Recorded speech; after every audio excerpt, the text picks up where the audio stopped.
Hello, good morning and welcome to my vlog. My name is Gail and of course I'm the host of Random Life Productions. This morning we're going to talk about theft and how we reduce the risk of pickpocketing in London. So I'm going to start this series today. I did a last video on pickpocketing in London. I just want to go through now the techniques that thieves use to pickpocket whilst they are in London. As I'm here, it wouldn't be right not to film this. I love the architecture in the city of London. Although I like the skyscrapers of New York, I just think there's a certain difference between the architecture in New York and the architecture in London. One, the city of London at the weekend is not as crowded as New York, which is what I really like.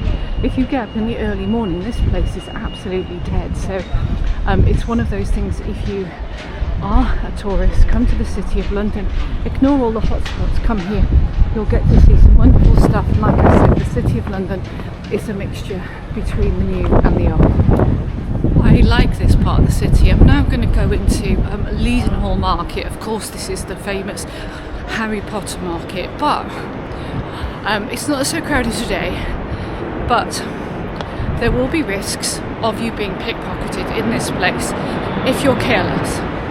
It's not touristy season, it's pretty much off tourist, alright? But what you will find in Leadenhall Market, and I demonstrated this last week, is you will find a series of outside spaces where you can eat and drink, and this is where you are at risk of being pickpocketed for sure if you're not careful. A lot of people will be chatting to their friends and not paying attention, and basically you become susceptible to pickpockets here. But look at this place, really like it in here, it's completely different. So see this group of tables here. A lot of people will leave their phones on these tables. If you leave those phones on that table, you're going to become really susceptible to pickpocketing quite quickly. Or you might be with your friends. And if you're with your friends and of course you're distracted because you're talking and chatting and leaving your phone on the table, you again become susceptible to pickpocketing. I don't know how many people leave their phones on the table, get diverted, and pickpockets swoop in and nick your stuff. Please pay careful attention everywhere you are in London. So let's continue. I don't know where I am at the moment. I'm just on the other side of Leadenhall Market, and I think I'm going towards the bank again. So let's go towards the bank and continue. Okay, let's take a walk down here towards the monument. This building here is a monument to the Fire of London. Didn't exactly start there. It started about 200 odd yards away from that building there. This structure here. You can walk up that. It's about £4, I think, to go up the steps. Monument to the people who died in the Fire of London. But this isn't the point where the Fire of London started.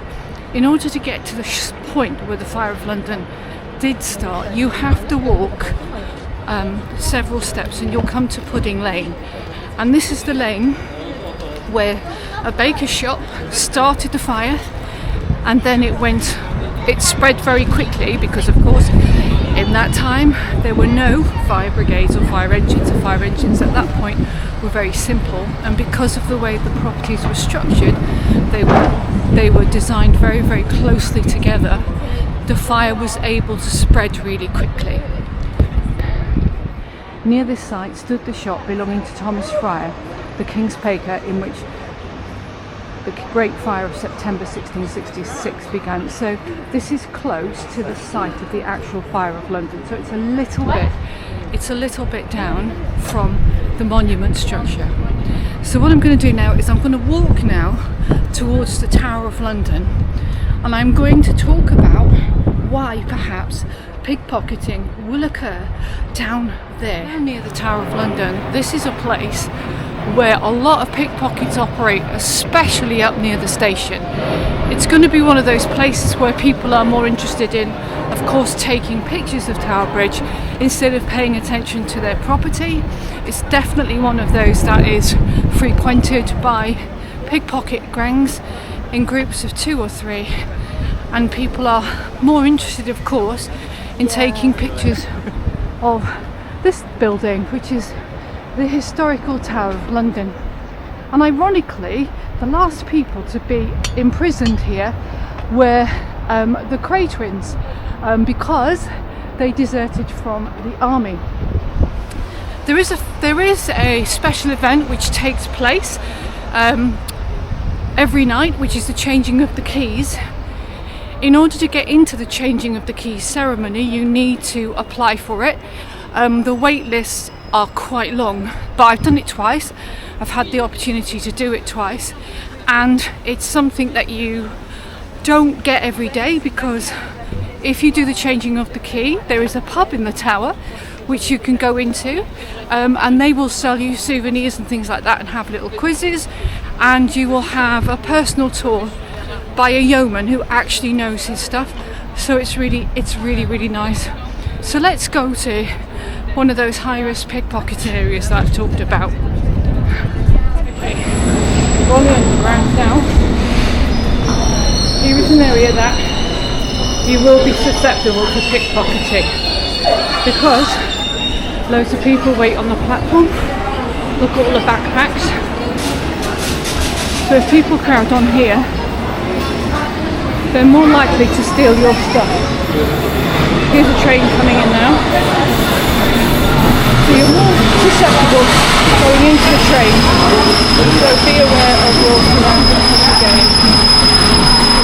This is where you will be the most vulnerable, as well as getting on the train. It's on the platform, because you're busy waiting for the train, and if the platform is crowded, you're less likely to pay attention. So when you're on a metro, or underground as they call it in England, make sure that you pay close attention to your bags. We're now in near Charing Cross station. This place is pretty crowded, so the risk of pickpocketing here becomes quite high. So please pay attention to your bags if you're walking along here. Lots of people can mess around, and see the girls in front of me. There's a load of gangs, these are not part of that gang, who will be dressed like this, and they blend in really well with the public, but these are innocent girls right here. But this is what pickpockets look like these days. They're in London as well. There are some middle-aged females pickpocketing too, so please be aware of them. Again, this is about reducing that risk and removing that risk, because you're not going to be completely anti-theft. You're going to be reduced chance of theft occurring, but pay a specific attention in busy streets like this. We're now in Trafalgar Square, another busy tourist hotspot, and they've got a free festival on there today. So guess what? People are going to be concentrating on that free festival, and they're not going to be concentrating on their stuff. But this area, when it's packed, when there's festivals, when there's Christmas markets, again, may be susceptible to thefts and shoplifters. So, I mean, not theft and shoplifters, that may be susceptible to pickpockets. So, if you're around in London, please be aware of pickpockets operating everywhere, particularly in gangs of 3, 4, 5 and even 6 people. If they approach you, you need to be aware of them, and you need to be able to deal with them. So let's go to the next pickpocketing hotspot that I can find in London. We're going to go to a really vulnerable place. Lots of music here, but look at how vulnerable people are to pickpocketing. They're more interested in listening to this singer, and they're standing, watching and not paying attention. See? If this area becomes more crowded, people are going to become very vulnerable and susceptible to pickpocketing, because they're more interested in recording than they actually are watching their stuff. And although it's great to watch people, because there's a lot of talented buskers in London, please be aware at all times where your property is, because at any given moment somebody can steal stuff from you. So let's go down Regent Street. The other thing to be aware of in London for theft pickpocketing, especially if you've got mobile phones out and you're filming. See this road here? The thing you have to be aware of is high-speed electric bikes. If you're walking on the pavement, walk nearer to the shops, because if you're on your phone and you're by the pavement, you're making yourself much more susceptible to pickpockets. I tend to walk in the centre here because not many people walk in the centre here, so it reduces my risk ever so slightly. So please be aware when you're going down here that people have high-speed bikes, and if you've got your phone out, all they have to do is climb on the curb and nick your phone, or steal your phone if you don't understand the term nick. But Regent Street's I kind of like walking down here actually. This leads on to Oxford Street and Bond Street, and I do hope you've enjoyed this sort of mini tour around London, giving you advice on pickpockets and stuff like that. If you do, please leave a comment, please subscribe to my channel. I'm going to do some more interesting series around London. I still want to cover the pickpocket series some more, so stick with me. I'm going on a trip in a few weeks time. I'll have luggage with me, and I'm going to talk about how I keep my luggage safe when I go on a trip. So thanks again for watching, and I'll see you again in another video soon. Take care, bye bye.